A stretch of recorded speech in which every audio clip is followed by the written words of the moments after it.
the two sections come apart, and you can let's see if I get this come off. And the way this thing actually attaches to the magnetic base is, you know, with the zippers. So you can take this section off and just use it, or you can take this section off and just use it. Whereas my other tank bag, the lower section, the bigger section, bigger section, it had the magnetic base. I could take the top off and just use the base, but I couldn't just use the top. Map holder on both of them. The actual magnetic base has a map holder as well. Lots of extra piping all the way around it. This section here is actually pretty nice.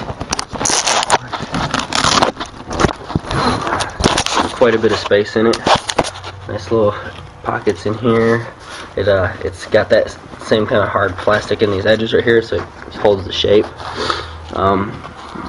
The base built into it is actually the book bag straps. So you just pull them out and then click them on, and bam, automatically book bag. This section right here where the piping's at, there's two extra zippers that make it expand even more. It expands towards the back instead of towards the front.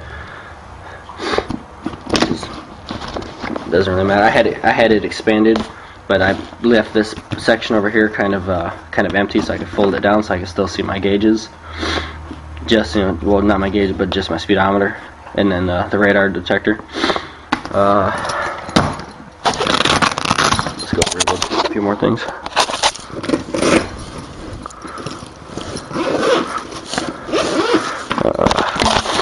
Got the summer gloves, which are Bell,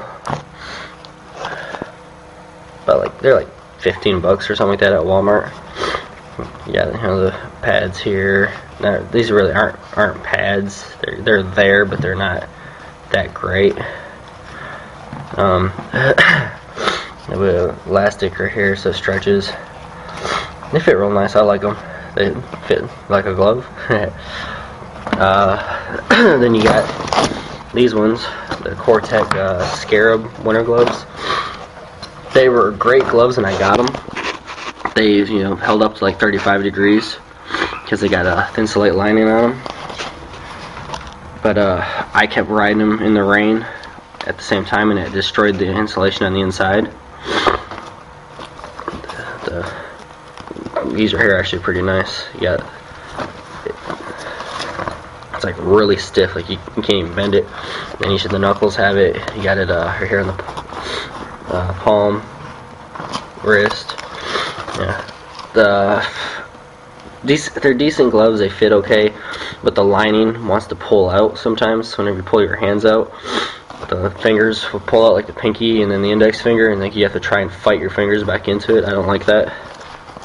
I don't like how small the gauntlet part of it is, because it's like if I'm wearing my jacket and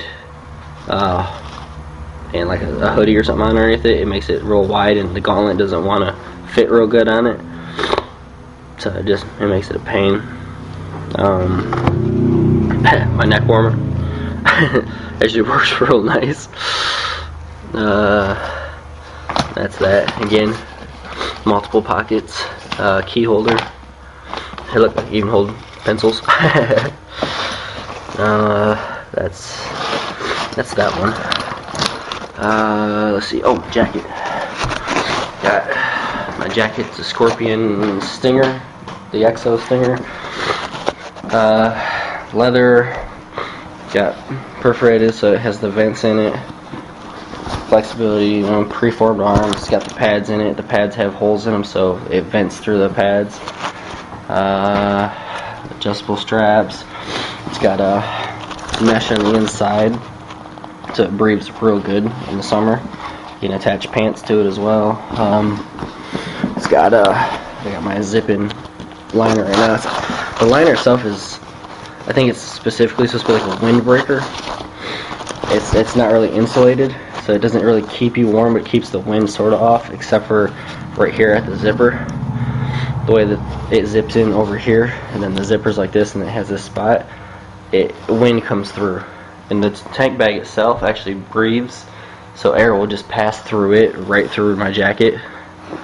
So, I mean, my arms would be good and warm, and my back and my, sort of my sides, but my chest will be kind of cold because it passes through. Let's go ahead and point this out. My patch from Deal's Gap.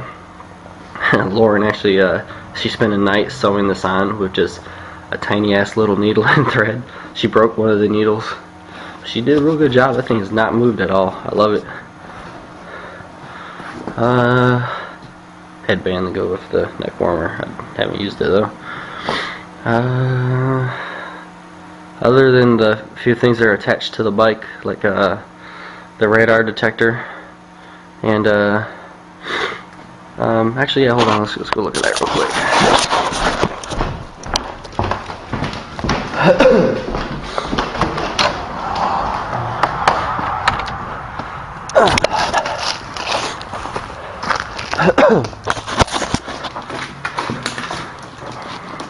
That's the magnetic base. See, map holder, the zippers. You got a magnet here, and there's let's see, there's one here, and then there's one here. So it holds, here, and then it holds on the outsides. The part for actually strapping it to the bag, to your tank, or down here, right here. Cigarette lighter for charging. I mounted it directly to the bars itself, so it acts as a ground.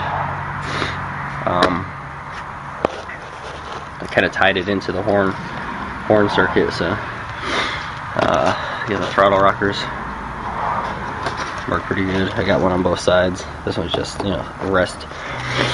I'm thinking about actually getting another charging port to put over here on both sides. It does not get in the way of the tank bag at all.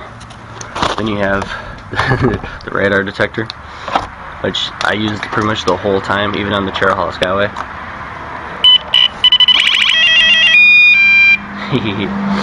Actually, in the video of me on the Dragon, whenever I pulled up at the lookout, you can hear it just going nuts.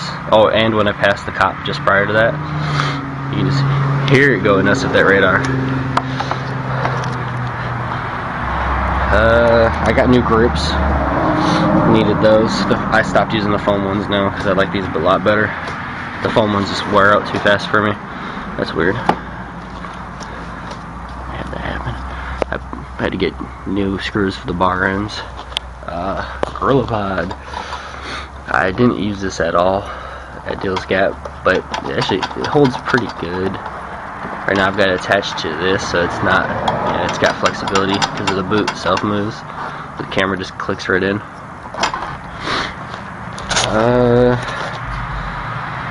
That's that. See you guys later.